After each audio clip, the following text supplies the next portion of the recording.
A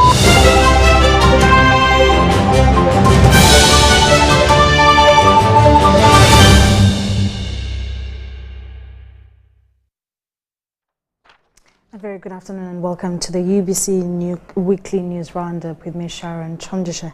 During the course of the week, President Sharon Museveni urged members of the NRM District Executive Committee for Ntungamo District to concentrate on household income improvement instead of being distracted by the issue of sharing the national cake. President Museveni said this while briefly responding to issues of concern raised by the NRM SEC members from Ntungamo District. Which was chaired by the First Lady, Mrs. Janet Kataha Museveni at State House, Nakasero.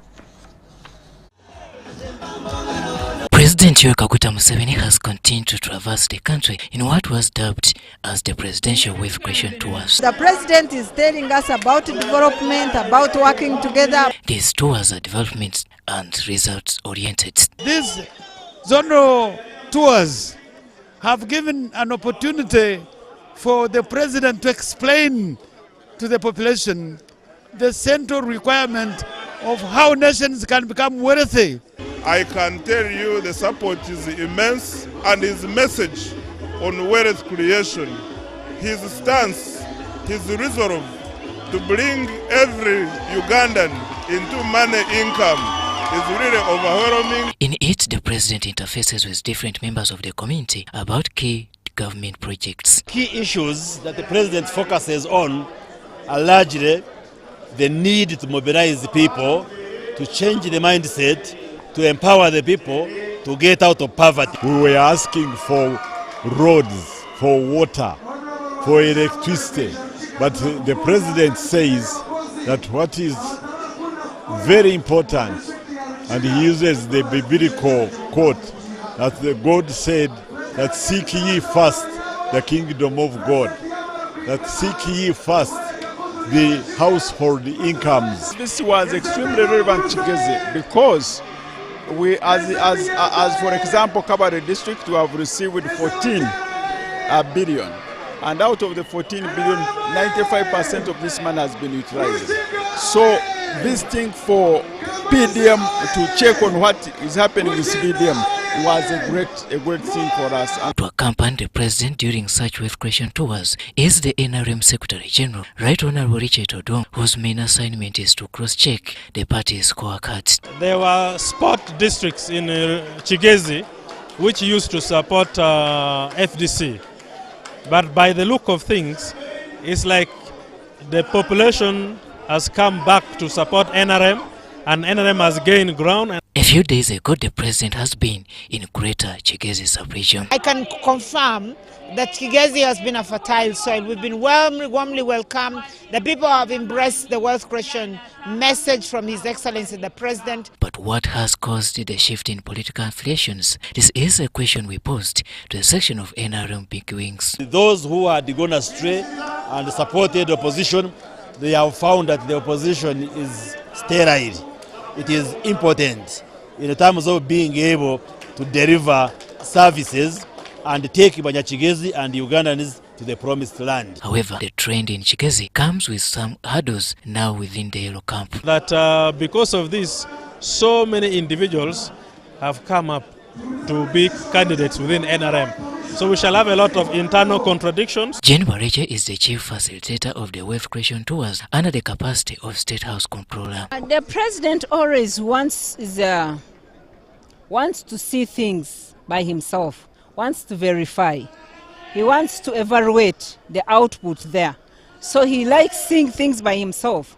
That's why he decided to move out there and see if such programs are working, if they are functional. From Chigezi, the presidential wave creation tour motorcades will park in Ankole sub-region starting this week. Robert Nyango, UBC News.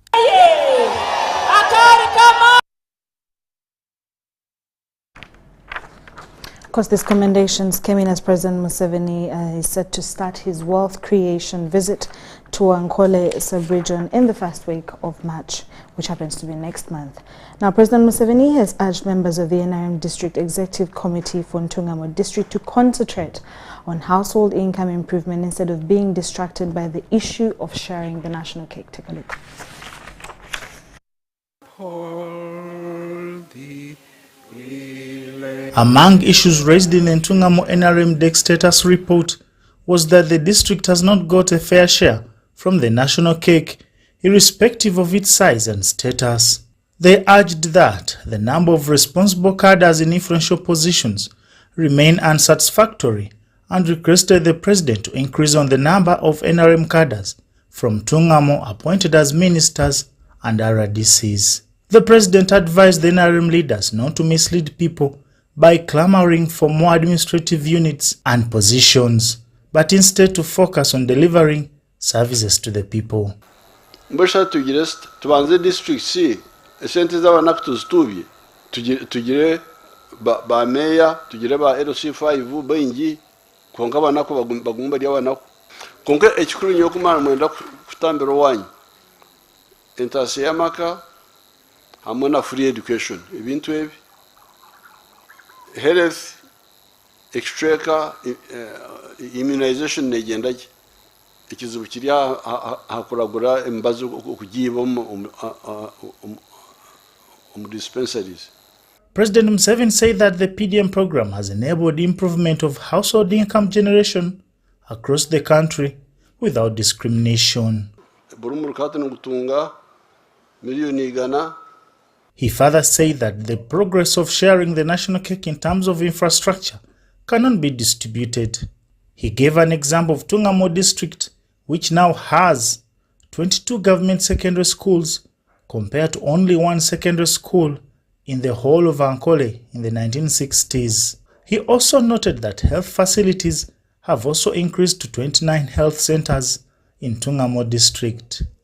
The president agreed to the request to increase the road equipment for large districts like Ntungamo, which has a big population and a road network of over 2,000 kilometers. Mwebare kuhereza abantu beitu, mwebare kutahemukira mukama wabahereze obujunaanizi bwobwo kuhereza abantu be in that area. Mrs. Museveni encouraged the Ntungamo NRM leaders never to tire of drawing her attention and that of NRM leaders about issues of the grassroots and following up with the relevant ministries. The NRM leaders appreciated the PDM and the MIOGA programs alongside the special grants for women empowerment and people with disabilities, which have gone a long way to increase household incomes.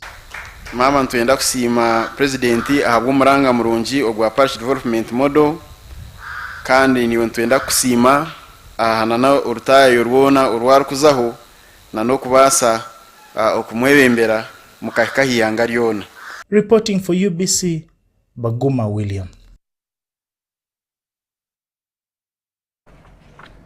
The International Criminal Court ICC is set to compensate victims resulting from atrocities committed by the Lord's Resistance Army's Dominic Ongwen in the northern Uganda. The International Criminal Court, based in Hague, Netherlands, has now earmarked 52 million euros, approximately 200 billion Ugandan shillings for this exercise. Each victim is expected to receive 750 euros, about 2.8 million Ugandan shillings. For over 20 years of war in northern Uganda by rebels of the Lord Resistance Army of Joseph Kony left thousands of people dead and thousands of victims.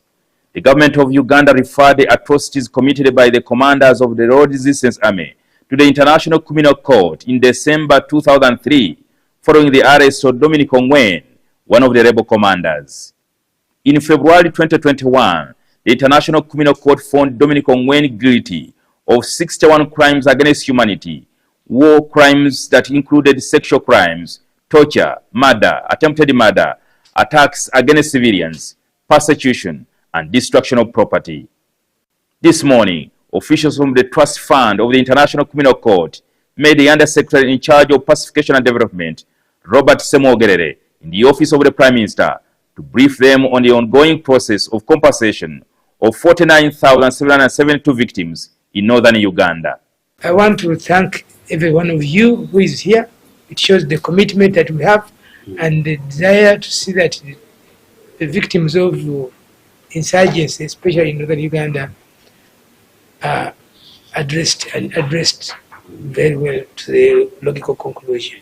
As you are all aware, the Resistance Army, a group led by Joseph Kony, exerted heavy humanitarian pain to the people of the north, leading to widespread displacement, loss of life, atrocities against civilians in northern Uganda, particularly in the Acholi region, Lango region, and Teso sub-region.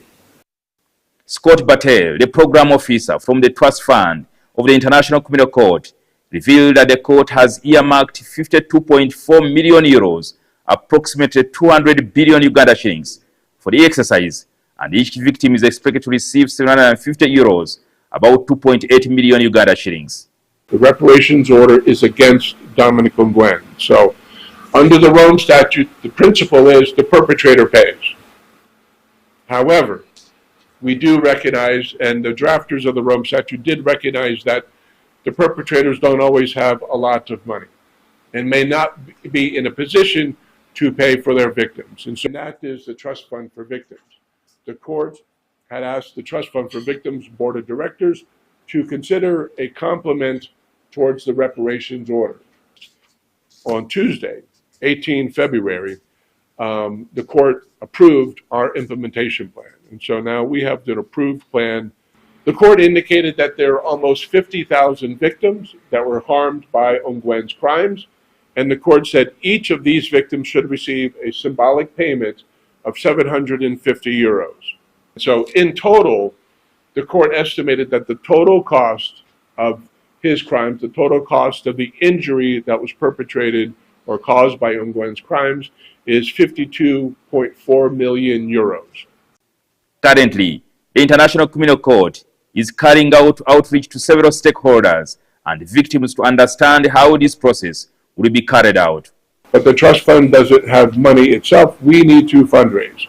We have to go to donor governments, we have to go to foundations and other institutions to mobilize and to fundraise on behalf of the reparations order. And so that is what we have been engaged with. This week, there are two members of parliament who have called me already, expressing concern that you have supplied forms, that their electorates have started approaching them, that they are hearing that forms are moving around. And some of them believe that they are the parents who died, who were massacred, and they have not received the forms. So already, as he says, already we have started receiving challenging feedback from the communities. To make very clear what is happening, by who is eligible, to be very open with the public and tell them you are not eligible for this, but you are eligible for that. Because otherwise what's going to happen is we're going to end up with additional lawsuits. And I think the Attorney General's chambers can tell you that that's what usually happens. I was left out, I go to court, we spend a lot of time in litigation, and that's very costly. We are using radio, spot messages, extensive campaigns and engagement in the communities to not only unpack the reparation order, but to address the various proceedings that are entailed in the order and the actors that are coming in to engage them. Out of the 52.8 million euros, the government of Uganda is also expected to make her contribution.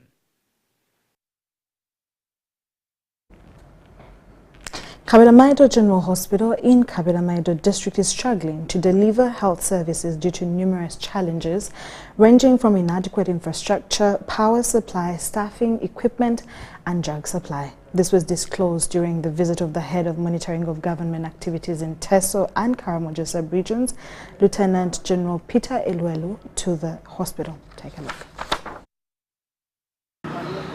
Kabiramaido General Hospital is facing a number of challenges that have delayed proper service delivery to the populace. According to the medical superintendent, Dr. Eric Auna, the facility has small old wards and theatre, inadequate power supply, understaffing and drug supply, as well as old equipment like the ultrasound but without X-ray machine. This was raised during the visit of the head of monitoring of government activities in Teso and Karamoja sub-regions, Lieutenant General Peter Elwelu, to the hospital. What we have at the moment is, it was meant for health center 3.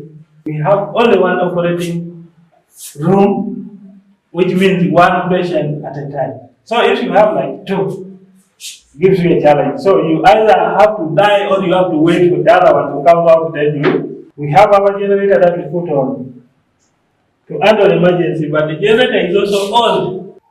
We do not have the X-ray. The ultrasound scan that we have here is very old. The space, these buildings, they were meant for health center for. Henry Damba, the Chief Administrator Officer, highlighted that the staffing level of the hospital stands at only 29% and the general health sector is at 33%. In the health sector, overall, the biggest challenge now we have is staffing, because we have a staffing level of about 33%, and the hospital itself is around 29%. Victor Reyes Ekesu, the LC5 chairperson, asked the government to allocate more resources for the completion of the new theatre and purchase of an X-ray and CT scan machine. We want to beseech government to commit some modest resources towards the completion of that big theatre, which now is proportionate to the demand for services in Cabramairo, and also help us to acquire X-ray and CT scan machine. Despite the challenges faced by the local governments, Lieutenant Elwelu urged the government officials to utilize the resources that government has injected to the people well. According to him, the officers should serve people with one heart free from corruption so that they leave behind a good legacy as the government tries to solve challenges faced by local governments. So for us now, here, this is the time for you to do something. This is the time for us to do something for our people. Nobody should supervise you. I don't believe in supervision, because when you're seeing, if you're being supervised, then you must be there. But I believe in doing the right thing, and without supervision. Cabramairo General Hospital started as a dispensary in 1928 before it was elevated to the current status in November 2018. It has a catchment population of over 2,000 people. Charity Marion Imnat and Imidilak Salomo for UBC. Hundreds of Christians gathered in Ginger to welcome the Orthodox Pope during his pastoral visit. The event was attended by bishops, members of parliament and many other followers of the faith, Sam reports.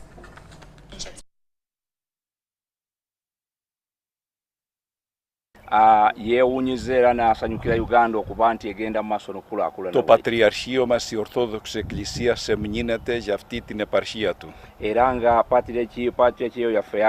Οι πρώτοι Ιεραπόστολοι που πήρανε το φως από την Αλεξάνδρεια, Ουγγαντέζοι, ήρθαν εδώ και κήρυξαν. His Excellency the President of the Uganda, for the host he did to our Patriarch. I want to thank also for the people of Uganda, the way they received the blessings of our Beatitude the Pope. And I want also to thank the people of Soga, in particular Chabazinga, the way they have received our Pope and the blessings of our Pope. Because of the Pope visit, His Beatitude Patriarch Theodore II is important, is very significant in that he comes at a time to give more blessings, to comfort those who are challenged, amidst the mounting tension as we go forward towards the coming elections. And to that extent, we thank him for his timely visit. We express thanks to the team that has enabled the Pope Patriarch Theodore II to come to Ginger. He has blessed us, and he has blessed us abundantly.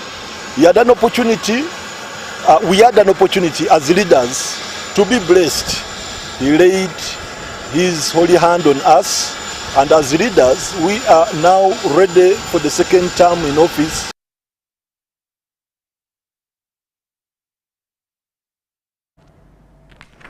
Still in the course of the week, farmers in Rampara district is seeking for government interventions to boost irrigation that will enable them to engage in agriculture throughout the whole year. John Band sent more with a detailed report. A move around the country, especially to the west, proves that indeed Ugandans are so much into agriculture, which is the #1 source of income. But despite the effort, one thing, and this mainly during the dry season, is ever present, as many farmers decry the time that gives them little benefits. And this is the reason they request government intervention through their savings and credit cooperative societies like Kijo for equipment to enable irrigation. The dry spell limits the growth of the young suckers, and eventually after the season, the October, November, you find there is little supply of matoke, or the matoke that are there are of poor quality because they do not receive rain during the dry season. So we think if we can get a loan facility for irrigation, it would help farmers to irrigate throughout the dry season such that they maintain a constant size of matoke and constant supply of matoke. During the dry season, sometimes the production reduces. So when there is that irrigation system, I can have constant production of 2,000 per week so that I can expand the project and I become one of the lead farmers. Personally, as an entrepreneurship teacher, I feel like walking the talk. When I tell people to invest, I need to invest so that I become an example. Kijo Savings and Credit Cooperative Society manager Aaron Ayerwanaho decries delinquency during the dry season, which affects the circle's cash flow. And actually, according to what we have been doing and investigating in field, our customers have a high level of delinquency because their prices of matoke fall off in some seasons because of the dry season. Yeah, and of course during dry seasons our clients don't pay well. Reason being their harvests fluctuate during the dry seasons. So if I can get a funding pertaining irrigation scheme, and I give those farmers like Kelos, you see, he wants money to have irrigation in his plantation so that he produces throughout the year and therefore be able to have money to pay his loans as he has told you, so that the cycle can continue moving throughout the year. Most of the farmers in this area engage in a wide range of production, including bananas and pineapples, but are also into rearing.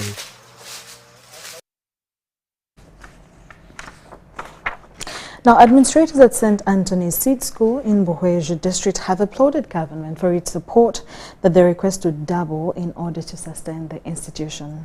John Band reports.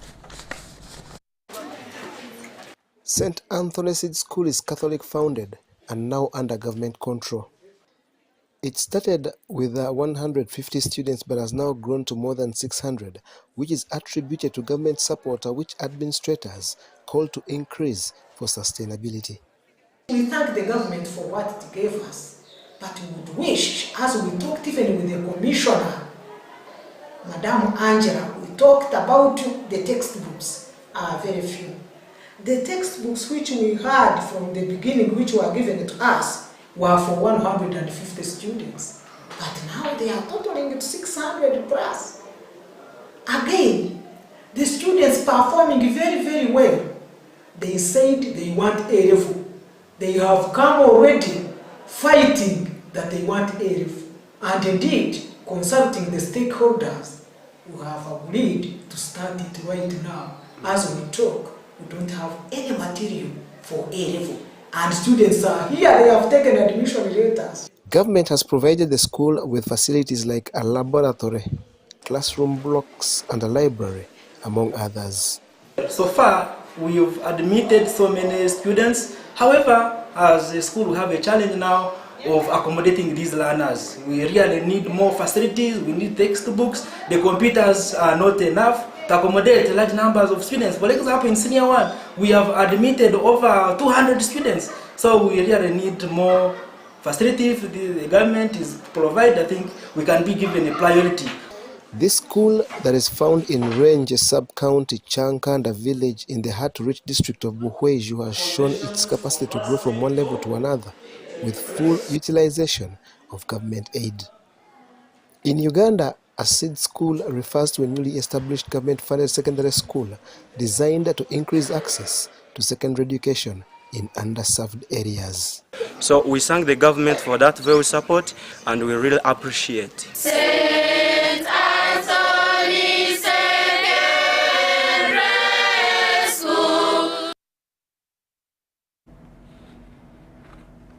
In more stories, back to Kampala, the government of Uganda, in collaboration with World Bank and the leadership of Machindi Saba Gabo municipality, have formalized agreements with 3 companies for construction and consultancy services in the development of 10.15 kilometers of selected roads.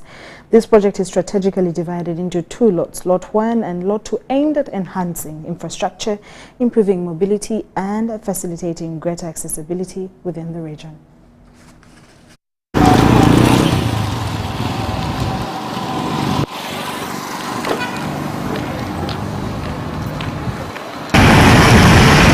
The 10.15-kilometer road construction project in Machindi Saba Gabo municipality under the Greater Kampala Metropolitan Area Urban Development Program is a 5-year result-based initiative funded by the World Bank and Government of Uganda.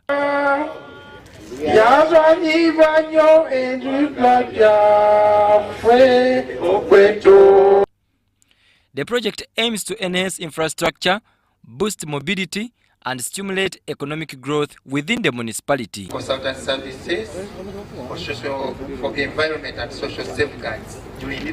Supervision of the project is entrusted to Segam Consults Limited, who will receive 3.8 billions.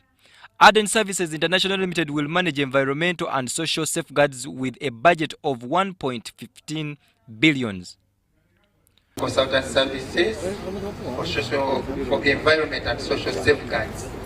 Lot 1 of 5 kilometers is being carried out by China First Highway Engineering Company Limited at a cost of Ugandan shillings 34.93 billions, while Lot 2 of 5 kilometers is being executed by JIC Construction Company Limited with a budget of Ugandan shillings 32.95 billions.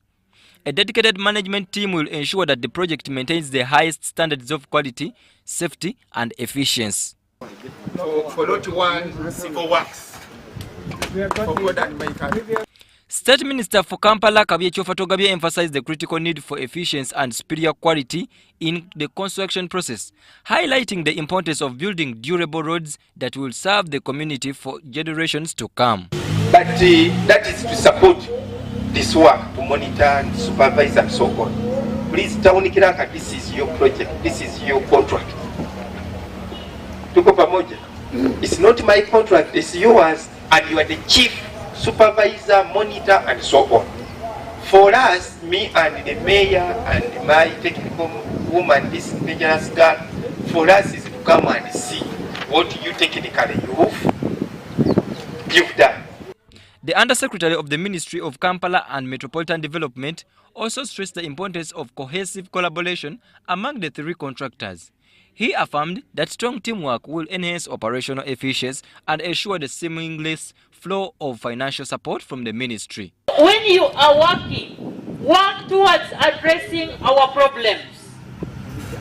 Don't put things that are not going to support the local situation. That is my emphasis. I am also happy our supervision consultants are natives. You know the geography of these areas, and we expect you to do good work for us. I have told other contractors, while we transfer the ministry, the money as the ministry, we will follow the money. If you are doing well, you will not see our faces so much. But if you are doing badly, we'll make sure we talk about it and everybody knows that actually the contractor we have in Makinde Sabagabo is not doing well. Bantu Machabe Semambo and Ivan Joko, UBC News. As Uganda's first cohort of O-level students under the new competence-based curriculum prepares to enter Senior 5 teachers in private schools report that they have not yet received textbooks for the upcoming A-level curriculum. Although workshops and training sessions have been conducted for the new curriculum, the government has yet to supply the necessary materials in time.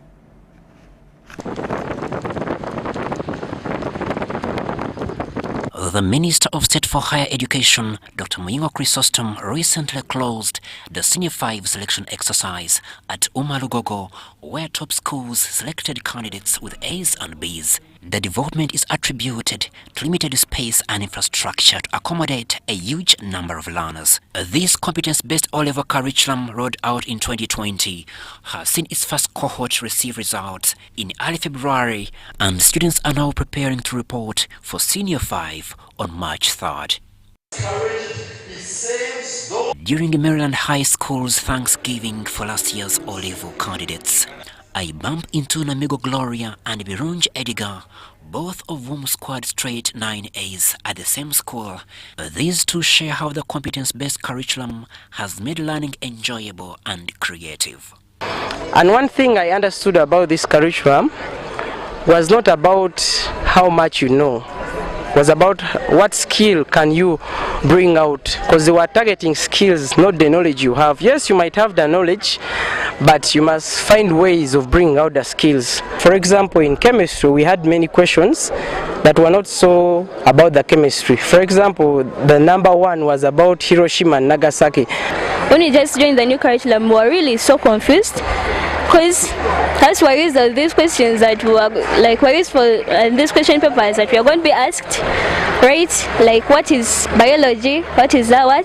But right now they will send a problem-solving question that is going to help solve the society. We were relevant in preparing the young people, and that they were able to perceive and understand the concepts and show the application as required by the new curriculum.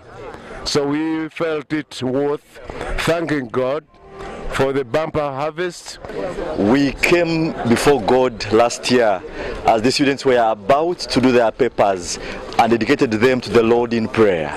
And the Lord has been so gracious to us that this school is among the top schools in performance. With the Senior 5 selection exercise ending yesterday at Uma Lugoko, teachers have expressed readiness for the new A-level curriculum. However, the issue of not having textbooks for usage under this new curriculum is still a pressing concern. Preparations for the A-level curriculum are already underway. However, with less than 2 weeks before the start of the Senior 5s, teachers remain concerned about the lack of textbooks. Ginat, a teacher at Maryland High School in Entebbe, expressed optimism for the A-level curriculum, but noted the delay in receiving the necessary resources. We have undergone what we call different workshops. Maryland High School has exposed us to different workshops. We are prepared, but we are also waiting for the Ministry of Education to forward us the different books that we shall be using. Yesterday when we were in for selection, they were told that they will be sending letters to different regions to train teachers in the new curriculum for S5s. This is the new curriculum, and we call it the new normal. The 21st century teachers, we call it the new normal. The things of equation and numerical concepts, they are reduced. Whereas the new O-level curriculum has brought positive changes, educators stress the need for increased funding and early supply of materials for teaching in order to fully implement this innovative teaching approach of the 21st century. Crispus Arinitwe, UBC News.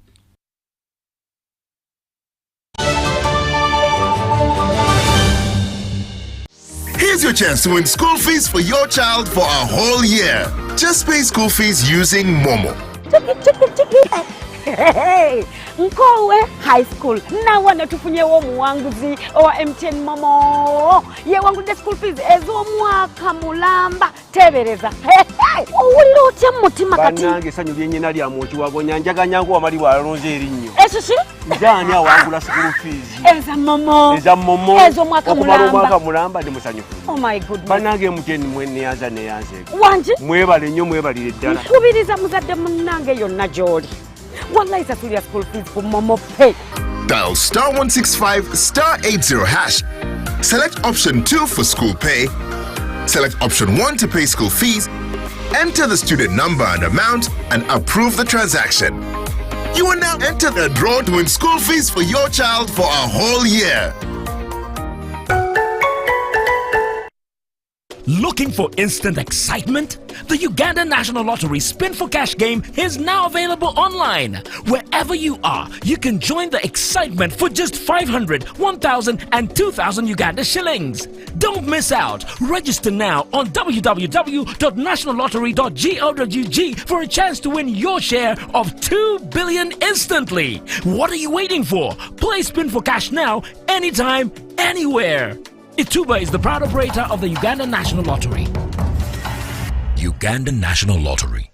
Dream, play, win. Participants must be 18 years or older. Play responsibly. The Uganda National Lottery is operated by Ituba Uganda and regulated by the National Lotteries and Gaming Regulatory Board.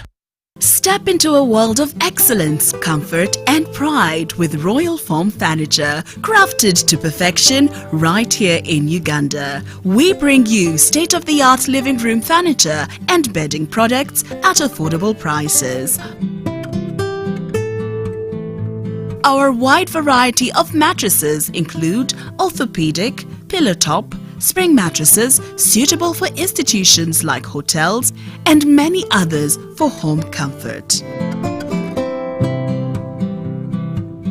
With every piece telling a story of royal excellence, our products are built with the highest quality materials made to last. Experience royalty with Royal Foam Furniture, proudly made in Uganda, so buy Uganda and build Uganda. Visit our showrooms at Ginger Road, Chambogo Junction, Bukota Chisasi Road, and on Victoria Mall, Entebbe, on the first floor.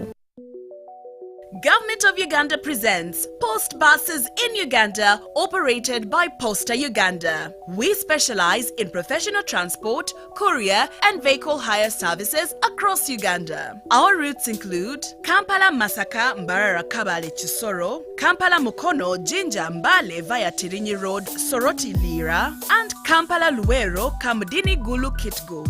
Our main offices are located at the Post Office Head Office on Kampala Road, with booking services available at counters 23 and 24 at the General Post Office. You can also book at designated district post offices along our routes. For inquiries or bookings, please contact us on 0751 684 184.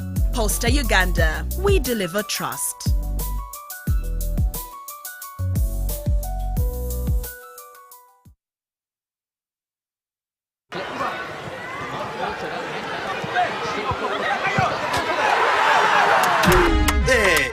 Osmosis again. Osmosis tried to pay. Money wasn't enough. He checked every pocket. Money wasn't enough. Osi, we're sorting it. With the momo, we're sorting it. Osmosis checked again. Money still not enough. He looked everywhere. Hey, but what is going on? Osi, we're sorting it. With the momo, we're sorting it. When your money is not enough, we're sorting it with MTN Momo. Use the Momo app or dial *165*5# to add call with Momo Advance and pay bills, send money or buy bundles.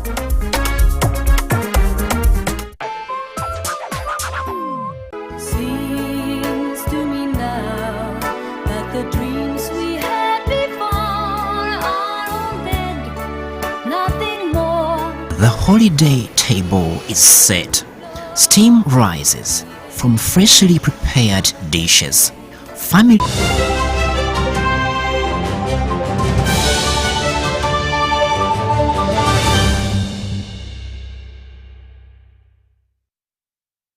You're still watching UBC Weekly News Roundup today on the 23rd of March 2020, February, I beg your pardon, of 2025. Now, in more stories, the Uganda Institute of Information and Communication Technology is celebrating 25 years of digital transformation since its inception in the year 2000. As part of the celebrations, the institute has launched an annual alumni homecoming event aimed at bringing together former students and current ones to network and share experiences. The Uganda Institute of Information and Communication Technology, UICT, recently marked 25 years of operation. This milestone has been an occasion for reflection, celebration, and reconnecting with past students. The Alumni Homecoming event, which is part of the anniversary celebrations, seeks to celebrate opportunities for mentorship and networking among the Institute's alumni. This event serves as a platform to reconnect former graduates of UICT and foster lifelong professional relationships. As the Deputy Principal said, we intend to set up an alumni office, which we expect to be a facilitator of these strong relationships so that we can keep connected. We celebrate 25 years of UICT, and we intend to harness the power of the alumni community as we continue to produce globally competitive ICT professionals who contribute positively to the digital economy. Over the years, the Institute has achieved tremendous progress, including launching new programs aimed at empowering the less privileged, including refugees. UICT is just going to participate as an implementer in component 3 of the project, and this component 3 is on capacity building and skills development for marginalized groups, and these include the underrepresented, underserved, and refugees. Representatives of the alumni praised both the government and the Institute for their unwavering support and pledged to continue promoting the Institute's reputation. Our target is to see to it that all the alumni come together, share with us the ideas, but also to promote the network, because these are people that have been here and now they're in different workplaces, different communities. So we are trying to see how we can tap into those connections, tap into those different professions to see to it that we promote the Institute. We also do a bit of marketing of the Institute, and also to give testimonies of the good things that we've gotten out of this Institute. We must, as alumni of UICT, come back together, bring back the knowledge together, the skills, and we transform and build our institution. As you could be aware, when we were studying, we were doing a lot of prototypes. But now we like financial ability to push this prototype. We are proposing to the alumni that we need to make a circle so that people can come and borrow some money from the circle and now go and do what we are studying theoretically, they do it practically. Winnie Ainembabas Katwire and Kalisha Stephen for UBC. The Grameen Women Initiative Program has been launched. Sorry about that. In Nakawa Division at Chiwatule, KCCA Primary School after Lubaga and Machinde, where it was first pioneered over 3 years ago. Take a look.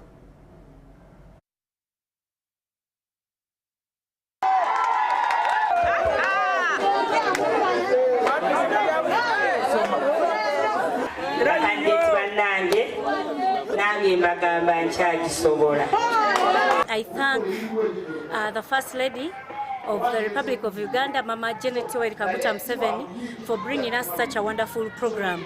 And I encourage each and every person that has heard about it to go on ground and mobilize masses to come and join Grameen. With Grameen, someone can save and grow big. We begin small and then we grow big.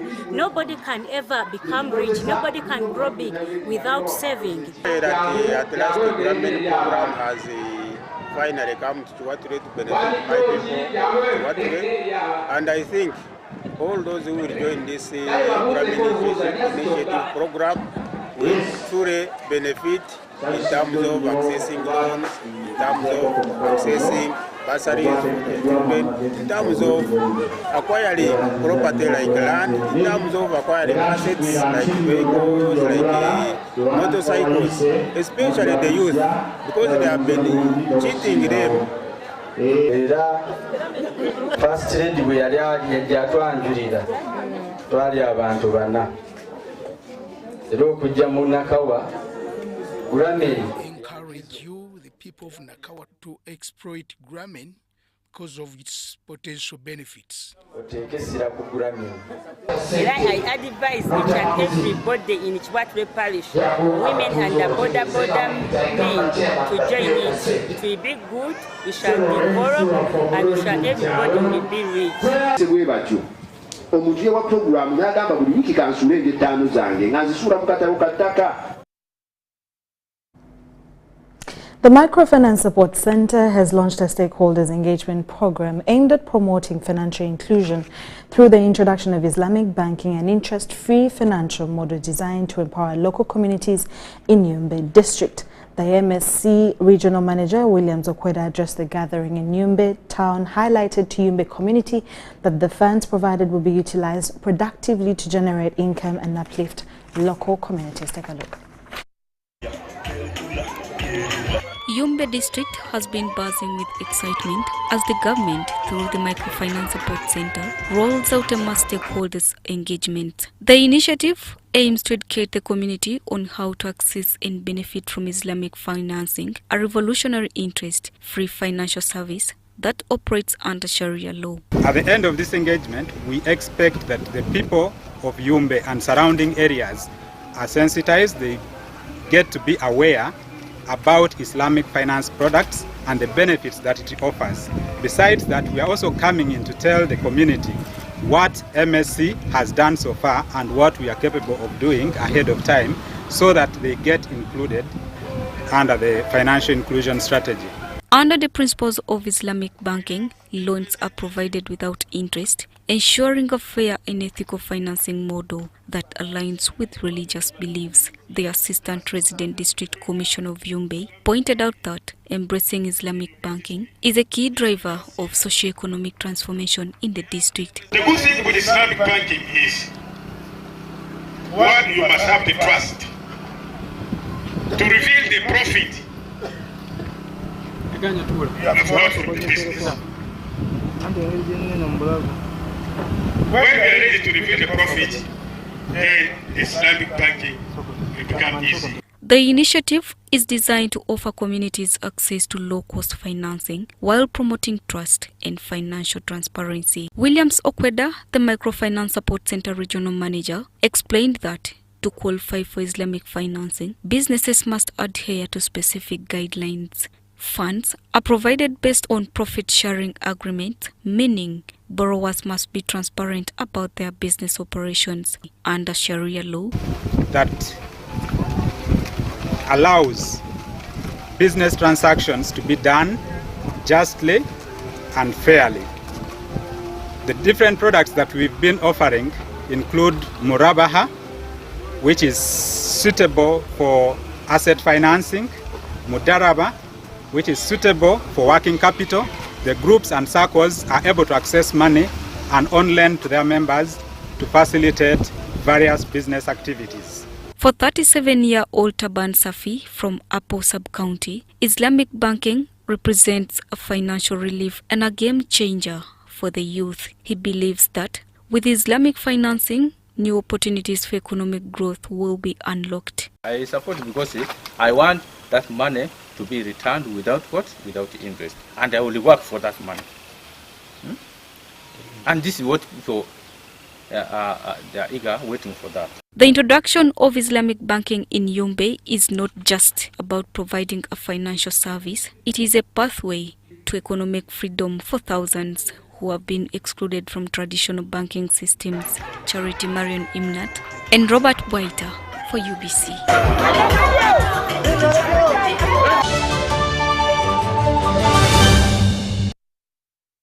Thank you so much for watching the UBC Weekly News Roundup with me, Sharon Komugisha. Have a lovely, beautiful afternoon. Bye-bye.